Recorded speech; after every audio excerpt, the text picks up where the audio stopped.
3장 12절부터 21절입니다.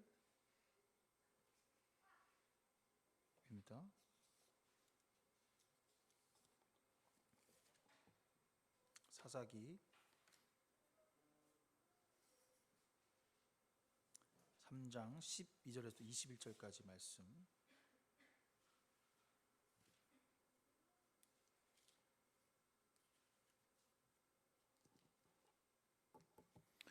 하셨죠? 제가 여러분 봉독해 드리겠습니다. 이스라엘 자손이 또 여호와의 목전에서 악을 행하니라. 이스라엘 자손이 여호와의 목전에 악을 행함으로 여호와께서 모압 왕 에글론을 강성하게 하사 그들을 대적하게 하시매 에글론이 암몬과 아멜렉 자손들을 모아 가지고 와서 이스라엘을 쳐서 종려나무 성읍을 점령한지라.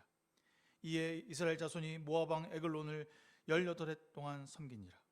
이스라엘 자손이 여호와께 부르짖음에 여호와께서 그들을 위하여 한 구원자를 세우셨으니 그는 곧 베냐민 사람 게라의 아들 왼손잡이 에웃이라. 이스라엘 자손이 그를 통하여 모압 왕 에글론에게 공물을 바칠 때에 에웃의 길이가 한 규빗쯤 되는 좌우에 날선 칼을 만들어 그의 오른쪽 허벅지에 속옷에 차고 공물을 모압 왕 에글론에게 바쳤는데 에글론은 매우 비둔한 자였더라. 에웃이 공물을 바친 후에 공물을 메고 온 자들을 보내고 자기는 길갈 근처 돌 뜨는 곳에서부터 돌아와서 이르되 왕이여 내가 은밀한 일을 왕에게 아뢰려 하나이다 하니 왕이 명령하여 조용히 하라 하매 모셔선 자들을 다 물러가게 한지라. 에웃이 그에게 들어가니 왕은 서늘한 다락방에 홀로 앉아 있는 중이라. 에웃이 이르되 내가 하나님의 명령을 받들어 왕에게 아뢰 일이 있나이다 하매 왕이 그의 좌석에서 일어나니 에웃이 왼손을 뻗쳐 그의 오른쪽 허벅지 위에 칼을 빼어 왕의 몸을 찌르매 22절까지요. 칼자루도 날이 따라와 들어가서 그 끝이 등끝까지 나갔고 그가 칼을 그의 몸에 빼내지 아니하였으므로 기름이 칼날에 엉겼더라. 네. 그리고 끝에 29절 30절은 제가 여러분들 이걸로 읽어드릴게요. 그때 그들이 쳐 죽인 건장하고 용맹스러운 모압군의 수가 모두 10,000명이나 됐는데 한 사람도 도망치지 못하였다. 그날에 모압이 굴욕하여 이스라엘 통치를 받게 되었고 그 뒤에 그 땅은 80년 동안 전쟁이 없이 평온하였다. 에웃 다음에 아낙의 아들 삼갈이 사사가 되었다. 그는 소를 모는 막대기만으로 블레셋 사람을 600명을 쳐 죽여서 이스라엘을 구하였다. 이렇게 쓰고 있는 글입니다. 사사기 본문이 여러분들에게 큰 영향력이 있는 본문도 아니고 우리가 사사기 본문 하면 딱 생각나는 본문이라고는 삼손 이야기, 그 다음에 기드온의 300용사 이런 거 말고는 사실 사사기에서 그렇게 크게 어떤 이야기가 나와 있다거나 대단한 역사적 사건이 있는 것도 별로 아니거든요. 그래서 사사기의 중요성이 별로 이렇게 부각되거나 나타나지 않는 경우가 많아요.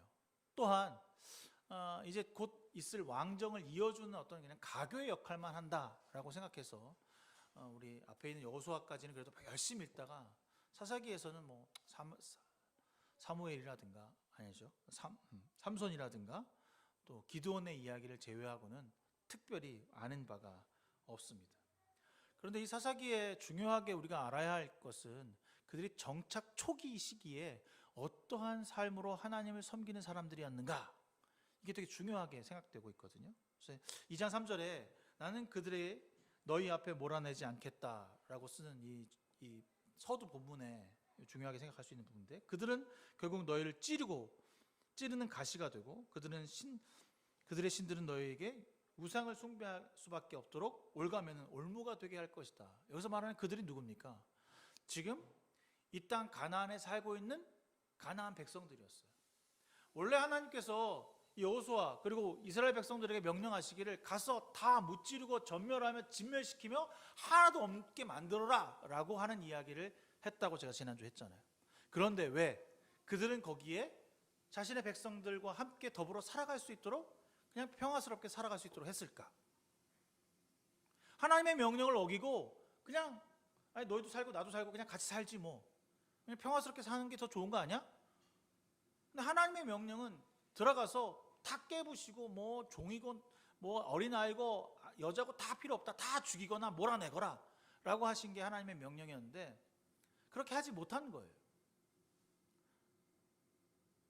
지난주 여호수아의 함께했던 갈렙이나 유다 지파나 다른 에브라임 지파는 그 일을 감당했지만 숫자가 작고 자기 땅이 좀 적은 지역들은 도움 없이는 안 되는 건지도 모르겠지만 그냥 들어가서 그들과 함께 살았어요. 이것을 꼬투리 잡고 계신 거예요. 하나님께서 야 그렇게 살면 안 돼. 너희는 거기에서 완벽하게 너희들만의 삶을 살아야 돼 라고 얘기하시는 거예요. 근데 그게 쉽지 않더라고요. 그럼 제가 우리 이 국제적 정세를 지난주에 얘기했지만 우린 살면 옆에 사람들과 계속 관계할 수밖에 없어요. 교류도 하고 혼인도 맺고 그 사람들이 말하는 신도 보게 되고 문화가 오고 가는데 어떻게 그들과 함께 하지 말라는 겁니까? 근데 오늘 이 하나님의 방법은 너희들이 그곳의 문화들을 뭐 받아들이고 뭐 하는 거 뭐 그렇게 괜찮다는 거예요. 정말 중요한 건 나를 잃어버리지 말라는 거예요. 나를 잃어버리면 반드시 너희들이 고통당할 수밖에 없게 하겠다라고 하는 것이 오늘 이 사사기가 주는 목적입니다. 그러면 이제 앞에 이제 막 가서 싸워서 이겼어요. 그럼 평안할 거 아니에요? 평안하면 어떤 생깁니까? 딴 생각을 하게 되는 거죠. 기웃하기도 하고 저기도 보기도 하고 이것도 있고 저것도 있고 그러다가 다른 외세의 침략을 받아서 힘들고 어렵습니다. 살려주십시오. 이런 얘기를 하는 겁니다. 그럼 하나님께서 또 가셔서 또 사사를 지명하셔서 사사가 또 성공을 뭐 이제 싸워서 이기는 이런 얘기가 계속해서 반복되고 있는 것이 바로 사사기예요. 쉽게 말하면 타락하고 고난받고 울면 살려달라고 울면 구원해 주시고 그래서 평안을 누리다가 또 타락하고 또 사사가 부르시고 이런 얘기가 계속해서 반복되는 것이 바로 이 사사기더라고요. 좀 이해가 안 되는 거죠. 아니 한 번 경험했으면 한 번 사사를 통해서 너희들이 어려움을 당하고 그렇게 피폐되고 이랬으면 똑바로 정신 차리고 제대로 된 삶을 살아야지 왜 자꾸 똑같은 일을 반복하는 걸까? 아무리 생각해도 이 사사기는 참 바보스럽고 멍청한 이스라엘 백성이다 라고 생각하게 되는 거죠. 근데 쫙 돌려서 우리의 삶을 한번 생각해 보세요. 여러분 지은 죄 또 짓고 주님 앞에 회개하고 그 죄 때문에 혹은 관계 때문에 힘들어갖고 살려주십시오. 이번만 살려주시면 제가 잘하겠습니다. 막 그런 기도하다가 또 하나님의 은혜 가운데 베푸심을 받으면 평안해지면 또 다른 생각하고 또 죄짓고 이스라엘 백성들의 삶과 지금 우리가 살아가는 삶과 별반 다르지 않다는 거예요. 그런데 거기에 그 사사들의 모습을 통해서 우리는 어떤 모습을 가져야 하는가, 어떤 진실한 삶과 어떤 공동체적인 삶을 살아야 하는가, 그것을 생각해보는 시간이 되었으면 좋겠습니다. 오늘 사사기는 우리에게 이스라엘 백성들이 광야에서 하나님께 순종했던 것처럼 만나와 메추라기 없이도 정착하고 정복 전쟁을 마친 다음에 안정일 된 이후에도 하나님의 공동체로 살아야 한다라고 하는 커다란 그런 주제가 담겨져 있는 것입니다. 그래서 아까 말한 대로 백성을 시험하려고 주님께서 그 땅에 남겨두신 민족들이 거기에 있게 되는 거죠. 그들은 전쟁이 무엇인지 그들이 고난이 무엇인지 몰랐습니다. 왜냐하면 이전에 이집트에서 있던 사람들은 다 죽고 새로운 사람들이 들어왔기 때문에 하나님의 위대함, 하나님의 거룩함, 하나님을 어떻게 믿는지 그들은 잘 몰랐어요. 그렇잖아요. 그냥 우리 아빠 엄마들이 데리고 와서 여기 사는 거지 뭐. 그러니까 옆에 있는 사람들은 사는 거지. 그래서 우리에게 그 민족들을 통해서 계속 고난을 주시는 거예요. 오늘 보면 에훗 이전에 에글론이 18년 동안 지배했다고 합니다. 우리나라도 1910년부터 1945년 8월 15일까지 36년간에 걸쳐서 일제에게 탄압을 받았는데 그거 생각하면 막 지금도 막 끌어오르고 지난번에 이재명 아저씨가 가갖고 뭐 얘기했더니 또 뭐 그런 얘기 이게 뭐 그 한일 합병이니 병합이다 이런 얘기를 하는 거 보면서 여전히 이 누구로부터 억압받았다는 사실은 크게 작용하는구나라는 사실을 보게 되거든요. 4절에 보니까 주님께서 이스라엘 자손을 시험하셔서 그들이 과연 주님께 모세가 시켜 조상들에게 내리신 명령을 순종하는지 그렇게 하지 않는지 알아보시려고 그들에게 남기셨다라고 말합니다. 아마 우리가 일본이라고 하는 나라, 중국이라고 하는 나라가 없었으면 이렇게 발전하지 못했을 것 같아요. 이 이스라엘도 그 이방 민족을 통해서 하나님의 살아계심을 끊임없이 경험할 수밖에 없는 거죠. 우리는 고난을 통해서, 역경을 통해서 내가 하나님의 사람입니다 라고 하는 사실을 알아가는 것입니다. 죄를 지을 때마다, 죄를 경험할 때마다 그래 난 죄 지을 수밖에 없는 사람이야 라고 끝나는 것이 아니라 죄를 지으면 그래 난 여전히 하나님 아니고서는 설 수 없어 라고 하는 것을 깨달아가라는 겁니다. 죄의 속성이라고 하는 것이 어떻게 보면 정말 불필요한 것 같잖아요. 우리에게 왜 고난을 주시는지, 우리에게 아픔을 주시는지 이해할 수 없어요. 근데 그 아픔을 통해서 주를 바라보라고 하는 겁니다. 이 사사기는요, 재미난 게 있는데 고난과 역경이 딱 닥쳐오면 이 이스라엘 백성들이 그래도 그나마 주님을 찾아요. 다른 거 안 바라보고 막 주님께 울부짖어요. 주님 저희 좀 살려주세요. 저희 잘못했어요. 그나마 다행이에요. 다른 이방 민족은 그렇지 않았잖아요. 오직 이스라엘만 고난과 역경이 왔을 때 주님을 찾게 돼요. 그러면 주님께서 그들에게 사사를 보내시고 예언자를 보내셔서 다시 평안한 삶을 내려주신다는 겁니다. 이 장에 보면 그 이제 사사가 처음 등장하는데 온니엘이라고 하는 친구가 등장합니다. 이 온니엘은 그 이제 잘 정리하고 나서 40년 동안 그 세대가 평안했다고 얘기를 하거든요. 그다음에 이 두 번째 오늘 이야기한 에훗은 80년 동안 그 시기가 평안했다는 겁니다. 2배나 더 평안한 거잖아요. 처음에 고난은 40년 동안, 이후의 고난은 80년 동안. 뭐 이후의 고난이 더 심했나? 뭐 그럴 수도 있겠지만 40년은 어떻게 보면 한 세대를 이야기하는 겁니다. 한 세대 동안은 평안했다는 거예요. 내 세대는 평안했다는 거예요. 근데 그 다음에 고난을 겪었을 때는 깨달은 게 있어요. 우리 자녀들에게 뭘 가르친 거예요? 하나님의 뜻이 무엇이냐면 너희들은 이 민족을 하나님의 뜻 가운데 섬기는 순종하는 사람이 되어야 한다라고 하는 이야기를 하게 되는 거죠. 그러니까 그 세대 너머의 세대까지도 평안했다라고 말한 겁니다. 이만큼 교육이 중요하구나, 이만큼 하나님의 삶으로 살아가는 게 중요하구나라는 것을 그들 스스로가 깨닫게 된 것이죠. 가나안 우상을 숭배하고 그들과 함께 살면서 서로 혼인하고 나누며 종교까지 나눈 일을 서슴없이 하는 것에 대해서 그렇게 하는 것은 안 돼, 당연하다고 생각했던 그 모습에서 벗어나서 하나님을 섬기는 삶이 무엇인지 깨달아가는 거죠. 지금 우리가 어떻게 이 땅에 들어왔는지, 누구 때문에 여기에 와 있는지를 교육하고 배우게 되었다는 것입니다. 이전에는 몰랐어요.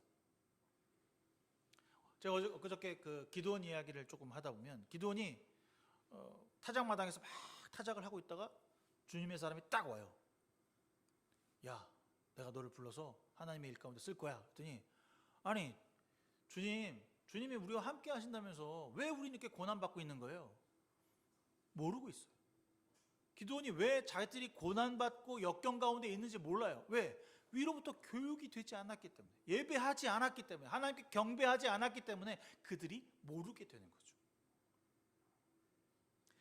그들에게 지금 남겨주신 이방 사람들은 이스라엘 백성들이 하나님이 어떤 분인지를 어떻게 알 수 있는지를 가르쳐주고 있습니다. 그들을 괴롭히고 정복하며 힘든 삶을 살고 있을 그들에게 조상이 했던 방법 그대로를 하나님께서 하고 계신다는 거죠. 사사기는 반복의 연속이라는 것입니다. 12절에 이스라엘 자손이 다시 주님께 보시기에 악한 일을 저질렀다, 고통을 당했음에도 그들은 여전히 뉘우치지 않고 있다는 것입니다. 고통을 당했으면 깨달아야 되는데 깨닫지 않는 거죠. 우리는 어떤가요? 저도 마찬가지인 것 같아요. 어떤 고통이 나에게 딱 다가오면 그때뿐이에요. 하지 말아야지. 또 조금 있다 보면 잃어버리고 또 비슷한 더 심한 잘못을 저지르게 된다는 겁니다. 원래의 모습으로 돌아가 똑같은 실수와 죄를 반복하는 것이 우리의 모습이고 지금 이스라엘 백성들의 모습입니다. 그래서 사사기를 쭉 읽다 보면 참 한심하고 아휴, 너네들이 무슨 하나님을 믿는 백성이냐? 이런 생각이 막 들어요. 참 어이없다, 어이없어. 야, 이렇게 살아갖고 되겠어 이거? 이게 백성이야? 하나님 섬기는 사람들 맞아? 뭐 그런 마음이 들어요. 순종하지 못하고 섞여 살다가 주님을 버리고 죄를 짓는 모습이 딱 우리를 보는 것과 같습니다. 그렇게 죄를 받아요. 이방 민족이 또 막 쳐들어와요. 그러면 하나도 방비도 못하고 있는 다 빼앗기고 산으로 도망가고 뭐 피폐한 삶을 삽니다. 분명히 하나님의 땅을 지키고 보호하라고 말씀하셨는데도 그게 중요하지 않아요.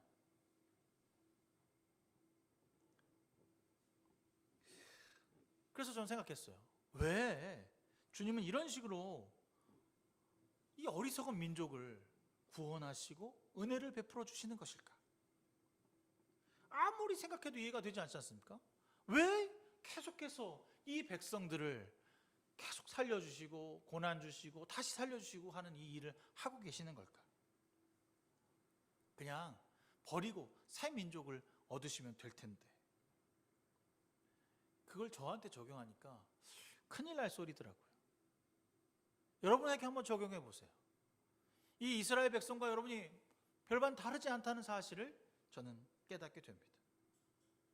울부짖을 때는 주님에게 간절하게 이번만 살려주시면 제가 다시는 그러지 않겠다고 하는 이야기를 얼마나 많이 했는지 모릅니다. 주님 이번만 제가 주님의 삶을 살겠습니다. 이번만 이 고난과 역경을 넘어가면, 이 병만 나에게서 넘어가면, 이 고난만 나에게서 없어지면, 이 어려움만 모면하면 주님을 위해 살겠습니다라고 하는 고백을 얼마나 많이 했는지 모릅니다.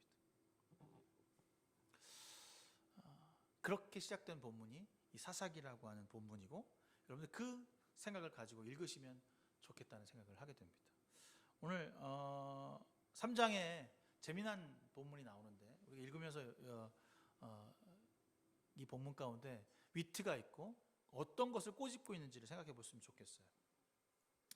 오늘 에웃이라고 하는 친구의 등장인데 이 에웃은 처음에 뭐라고 합니까? 왼손잡이였다라고 하는 말이 등장해요. 왼손잡이였다. 근데 그 왼손잡이였던 이 조상은 누구였냐면 베냐민 사람입니다. 베냐민 사람 에웃 왼손잡이 이거예요. 근데 베냐민의 뜻이 뭐냐면 베노스라고 하는 슬픔의 자식이다라고 했던 것을 죽으면서 낳은 아들이니까 라헬이. 근데 이게 이제 그럴 수는 없잖아. 이름을 슬픔의 자식이다라고 말하기는 좀 그러니까 야곱이 이름을 바꿨어요. 뭐라고 했냐면 오른손의 자녀다. 에웃은 뭐예요? 왼손잡이야. 누구의 자손이죠? 베냐민 자손이에요.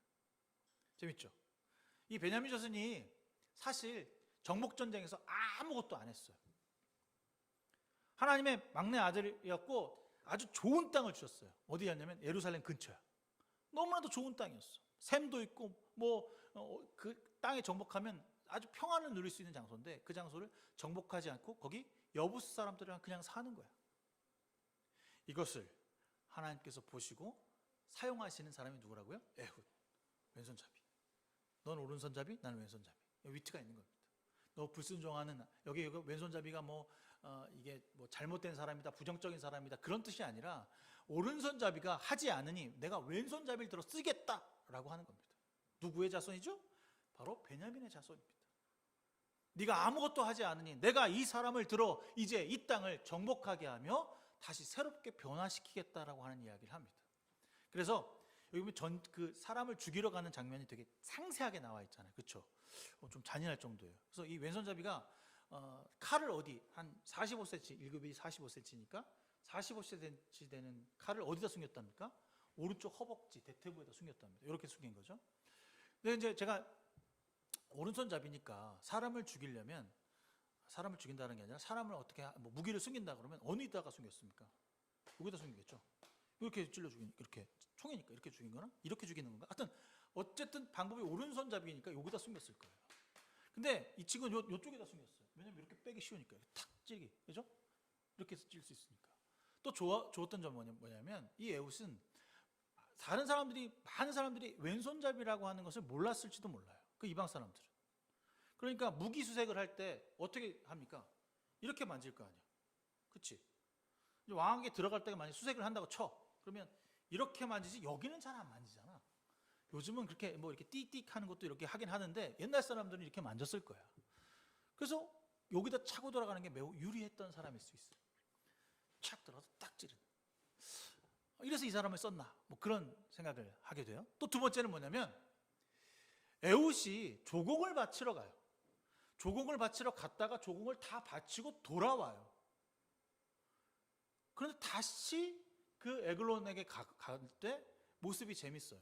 독대를 하게 하는 장면이 있거든요. 근데 여러분 생각해 보세요. 조공을 다 바쳤으면 집에 돌아가면 되는데 가다가 길갈로 가다가 돌아왔다는 얘기를 쓰고 있거든요. 이게 무슨 말입니까?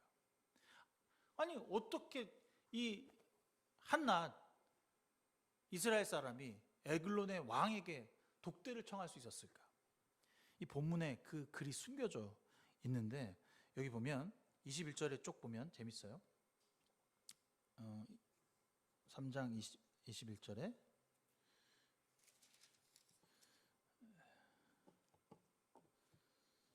3장 19절이죠. 자기가 길갈 근처 돌 뜨는 곳으로부터 돌아와서 그런데 이 돌 뜨는 것이라고 하는 게 우상이 서 있는 곳이라는 거예요. 그러니까 어떻게 속였냐면 이 가다가 내가 신의 계시를 받았습니다. 신의 계시를 받아서 내가 에글론 왕에게 이제 드디어 말씀을 좀 전해드리려고 합니다. 이게 어떻게 나타나냐면 뒤에 보면 에글론 왕이 몸집이 우둔하다라고 하는 얘기가 나오잖아요. 근데도 그 에훗의 말을 듣기 위해서 어떻게 합니까? 일어섰다 그래요. 다 사람들을 물리고 일어섰다. 신의 말을 들어야 되니까 예의상 일어나야 되는 거예요. 왕도. 그러니까 예를 들어서 내가 지금 신의 말씀을 전하기 위해서 하나님의 말씀 뒤에 보면 하나님의 말씀을 전하기 위해서 왔습니다. 그러니까 예의를 차리기 위해서 그 에글론 왕도 그 자리에서 우둔하지만 일어섰다는 겁니다. 이만큼 지혜가 이롭게 그 사람을 죽이는 데 일을 했는데 얼마나 무섭게 죽였냐면 저 깜짝 놀랐어요. 찔러 죽였더니 이 찌른 게 여기 와서 박혔다 할 정도로 정말 힘이 대단한 건지 장사한 건지 그 우둔한 사람을 찌를 때 그렇게 찔렀다라고 쓰고 있거든요. 이 장면을 보여주는 이유가 있어요. 그냥 보여준 게 아니에요. 한 사람의 왕을 죽였다고 해서 그 사람이 영웅이 되나요? 그 많은 군사 무리들은 어떻게 될 거야? 그럼 에훗을 잡아 죽이려고 막 노력할 텐데 여기 뭐 그런 장면이 없고 승리했고 승전했다라고 하는 이야기로 끝나게 되거든요. 돌이켜보면 우리나라 역사에도 이토 히로부미를 죽였던 안중근, 윤봉길, 이봉창 이런 분들이 우리나라의 힘이 미약하니까 그 지도자나 위정자를 죽여서 우리의 어떤 안가품, 우리의 역사의 정당성을 확보하려고 하는 것이 나오게 되거든요. 이와 마찬가지인 것 같아요. 아마 에훗도 이 왕을 내가 죽여서 우리를 해방시켜달라고 하는 소망을 품게 하는 그 희망의 메시지를 전하고 싶었던 거죠. 그래서 이 이후에 80년 동안 평안했다라고 쓰고 있습니다. 재미난 사건입니다. 아무도 그 백성들은 아무도 움직이려고 하지 않을 때 그 에훗이 나가서 하나님의 말씀을 붙잡고 그 지도자를 죽임으로 인해 그 땅이 평안을 가져오게 되는 거예요. 바로 우리가 에훗과 같은 사람은 되어야 하는 것은 아닌가 하게 되는 거죠. 우리의 존재가, 우리의 가치가 이런 사람이 되어야 한다는 거죠. 그런 특별한 사람이 아니었습니다. 다른 사람들에게 왼손잡이라고 하는 그 특별한 자기의 선천적 가지고 있는 능력, 그것 외에는 별로 대단한 사람이 아니었습니다. 만약에 가다가 그것을 거짓말을 탄로나면 그와 더불어 그의 가족은 다 몰살될 수밖에 없는 상황이었어요. 그럼에도 과감하게 나아가서 그 일을 했다는 것입니다. 이방 사람 누가 섞여 사는 그 베냐민 지파의 대표가 되었어요. 오른손의 아들이었지만 아무것도 하지 않은 자신의 조상들보다는 다르게 하나님의 명령을 지키고 따라갔던 사람, 바로 에훗입니다. 여기까지는 그래 이 사람은 되게 영웅적이다 막 그런 생각을 하게 되는데 이제 아까 제가 여러분 끝절 읽었는데 삼갈이라고 하는 친구가 나와요.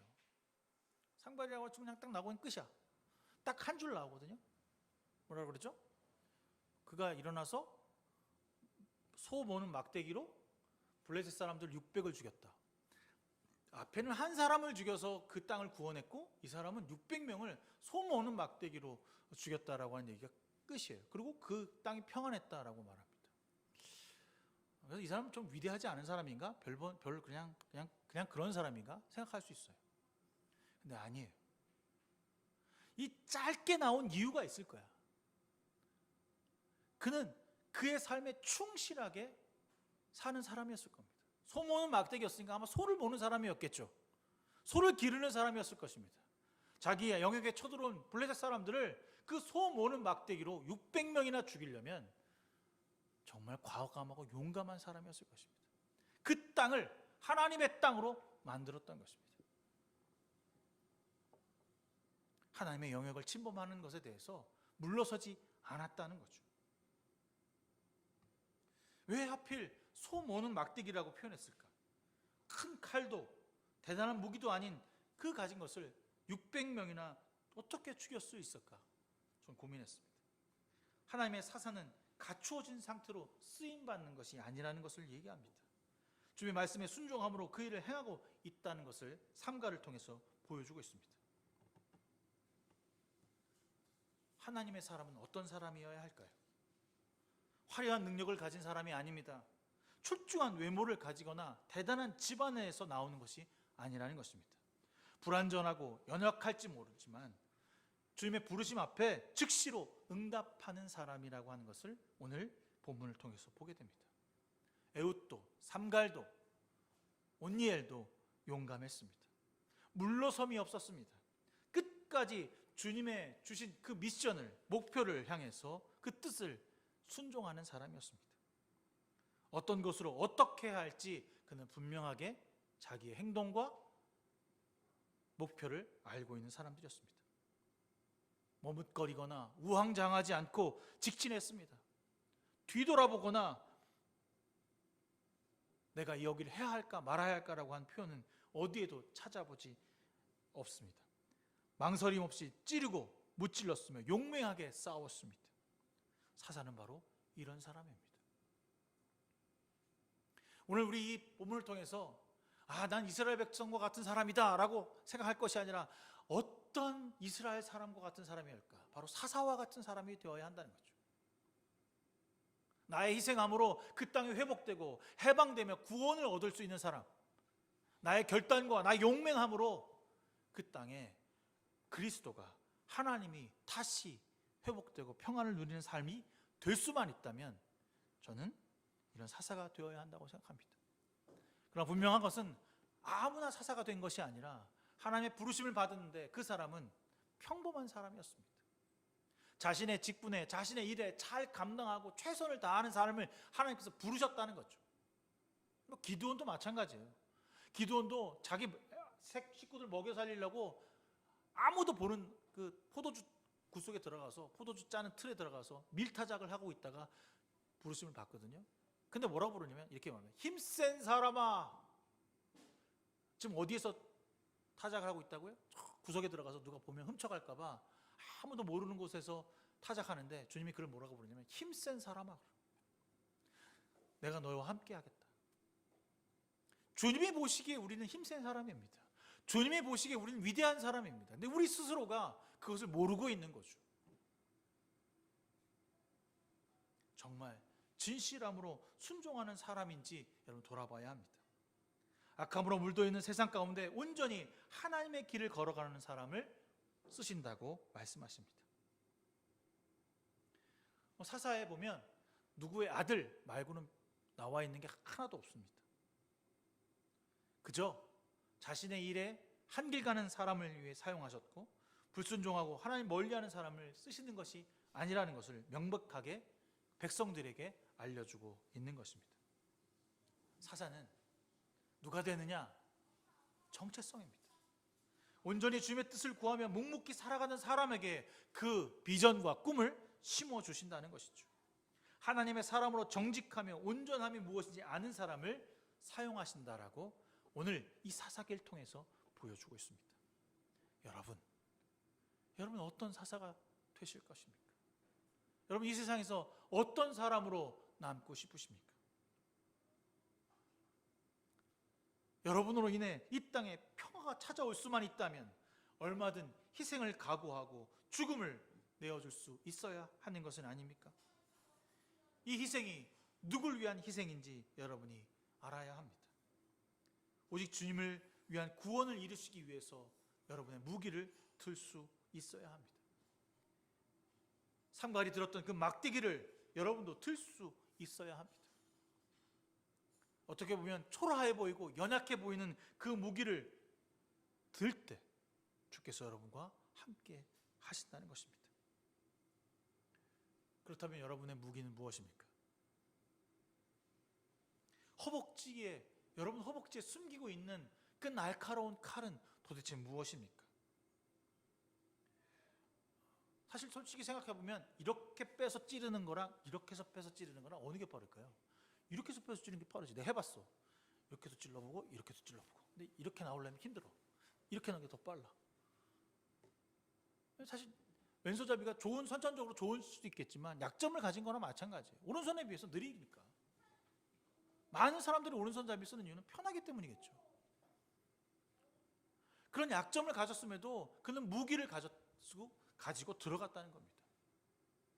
앞뒤 가리지 않았다는 거죠. 막대기 하나 가지고도 600을 때려줄 수 있는 그 무기, 여러분 무엇이냐고 주님 묻고 있습니다. 날카로운 칼날과 같은 말씀을 여러분의 가슴 속에, 여러분의 허벅지에, 여러분의 근육이 되는 힘에 숨기고 있어야 하는 것입니다.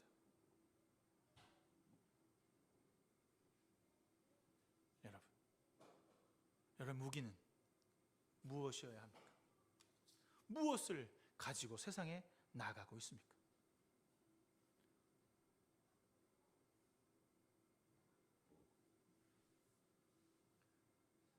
우리가 알아야 할 가장 귀중한 무기, 그것을 주님께 순종하는 무기는 오직 말씀과 기도 말고는 없습니다. 하지만 그것을 매일같이 갈고 닦지 않는다면 불가능하다는 거죠. 다윗이 자신의 물맷돌을 매일같이 연습하지 않았다면 골리앗 앞에서 그것을 던질 용기가 아마 없었을 것입니다. 우리는 연습해야 합니다.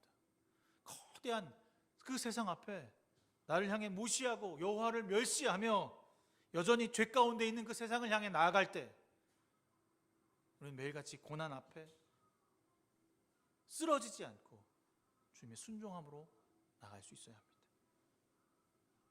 힘센 장사야 주님이 너와 함께 하신다라고 했던 그 말을 앞에 저는 못합니다, 저는 할 수 없습니다 라고 말하는 모세나 기드온이 아니라 주님, 제가 그 사람이 되겠습니다, 제 그 사사가 되어 하나님의 일을 감당하겠습니다 라고 말하길 바랍니다.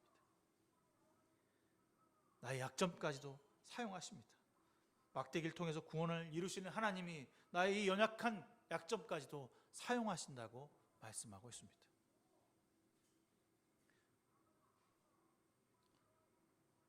나의 자리에서 최선을 다해 묵직하게 수고하며 나의 주어진 일을 도모하고 사랑하며 섬기는 일에 최선을 다할 때 우리에게 주어진 진멸은 이루어낼 수 있게 되는 것입니다. 여러분이 세상에서 사사로 살아간다면 진멸할 수 있는 능력을 주셨다는 것입니다. 죄를 진멸하고 세상의 악함을 진멸하며 나의 욕심을 진멸하고 나의 어지러워진 관계를 진멸할 수 있는 성도로 살아가기를 바랍니다. 누굴 위한 삶입니까? 누굴 위해 여러분은 지금 사사가 되기를 소망하고 있는 것입니까?